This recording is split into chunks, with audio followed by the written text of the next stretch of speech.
Hello friends, welcome to Mithuntips. இன்றைக்கி நம்ம ஒரு சூப்பரான சைட் டிஷ் ரெசிபி தான் வந்துட்டு பார்க்க போகிறோம். சப்பாத்திக்கு இது ஒரு பெஸ்ட்டு காம்பினேஷன் அப்படின்னே சொல்லலாம். ஒரு தடவை செஞ்சு பார்த்திங்கன்னா கண்டிப்பாக விடவே மாட்டீங்க.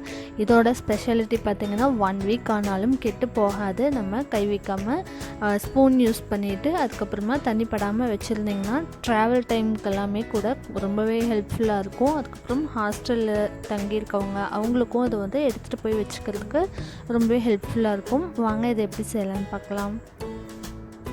இப்போ ஒரு கடாயில் கொஞ்சமாக எண்ணெய் விட்டுக்கலாம். இப்போ நான் வந்துட்டு ஒரு 2 டேபிள் ஸ்பூன் அளவுக்கு எண்ணெய் விட்டுருக்குறேன். எண்ணெய் நல்லா காஞ்சதுக்கப்புறமா 1 டீஸ்பூன் அளவுக்கு கடுகு சேர்த்திக்கோங்க. இது கூட ஒரு 1/2 டீஸ்பூன் அளவுக்கு சீரகம் சேர்த்திக்கோங்க.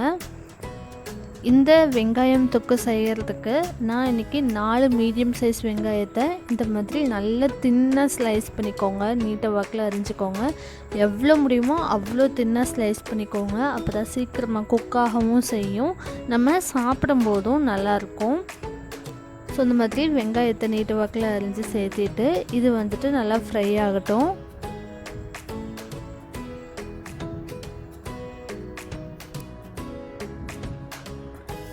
இது கூட நம்ம காரத்துக்கு வந்துட்டு மிளகாய்த்தூள், அதுக்கப்புறம் பச்சை மிளகாய் 2மே சேர்த்திக்க போகிறோம்.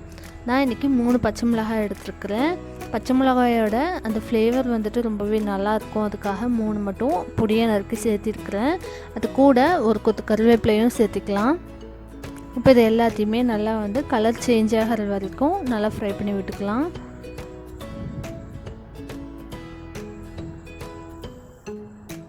இது கொஞ்சம் சீக்கிரமாக ஃப்ரை ஆகிறதுக்காக நான் 1 டீஸ்பூன் அளவுக்கு கல்லுப்பு சேர்த்திக்கிறேன்.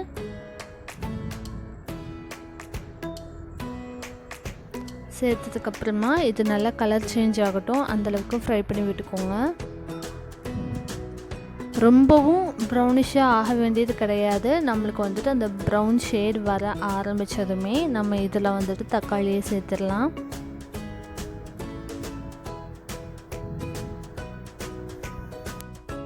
இந்த தொக்கு செய்கிறதுக்கு பார்த்திங்கன்னா மேக்ஸிமம் டைமே வந்து 20 மினிட்ஸ் தான் ஆகும். நம்ம அவசரமாக வந்து டிஃபன் செய்யணும் அப்படின்னா சப்பாத்தி மாவு பிசைஞ்சு வச்சுட்டு டக்குன்னு 20 மினிட்ஸில் இதை செஞ்சுட்டு அதுக்கப்புறமா சப்பாத்தி செஞ்சோம்னா ஈஸியாக இருக்கும். அதுக்குள்ளே மாவும் வந்துட்டு ஊறிடும்.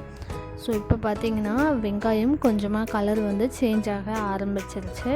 இந்த ஸ்டேஜில் நான் 4 மீடியம் சைஸ் வெங்காயத்துக்கு 2 பழுத்த மீடியம் சைஸ் தக்காளி சேர்த்திக்கிறேன். அதையும் பார்த்திங்கன்னா அந்த மாதிரி முடிஞ்ச அளவுக்கு தின்னாக நீட்டை வாக்கில் கட் பண்ணி ஸ்லைஸ் பண்ணி சேர்த்திக்கோங்க.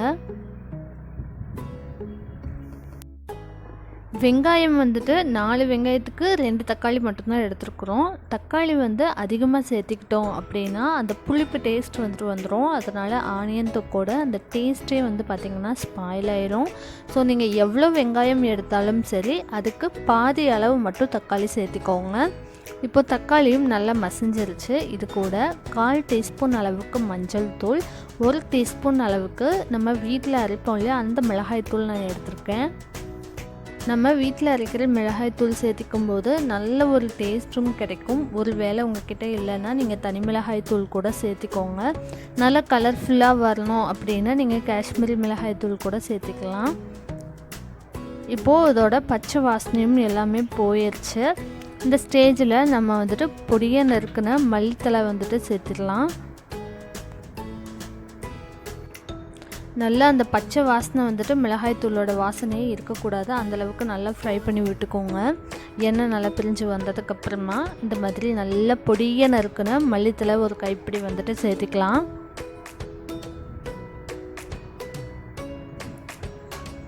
சேர்த்துட்டு இதை ஒரு தடவை நல்லா கிளறி விட்டுட்டு 1 நிமிஷம் அடுப்பில் இருந்தால் போதும். அதுக்கப்புறமா இதை இறக்கிடலாம்.